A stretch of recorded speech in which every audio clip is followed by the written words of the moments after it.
திருப்பூர் மாநகராட்சி நிர்வாகத்தை கண்டித்து ஆர்ப்பாட்டம் நடத்தியதால் பாஜக முன்னாள் மாநில தலைவர் அண்ணாமலை உட்பட அக்கட்சியின் 400க்கும் மேற்பட்டோர் கைது செய்யப்பட்டிருக்காங்க.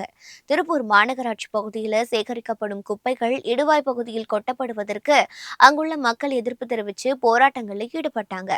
அவர்களுக்கு ஆதரவு தெரிவித்து தாங்களும் ஆர்ப்பாட்டம் நடத்த போவதாக அண்ணாமலை அறிவிச்சிருந்தார். ஆனால் அதற்கு போலீசார் அனுமதி மறுத்த நிலையில் அண்ணாமலை மற்றும் அவரது ஆதரவாளர்கள் திருப்பூர் சிலை பகுதிக்கு வருகை தந்திருக்காங்க. போலீஸ் எதிர்ப்பை மீறி அண்ணாமலை தனது காரில் இருந்தபடியே பேசியிருக்காரு.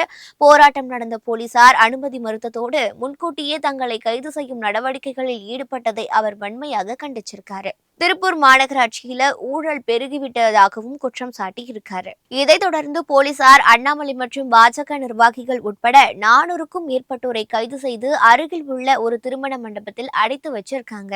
கைது நடவடிக்கையின் போது போலீசாருக்கும் பாஜகவினருக்கும் இடையே தள்ளுமுள்ளு ஏற்பட்டதால் பரபரப்பு நிலவிருக்கு.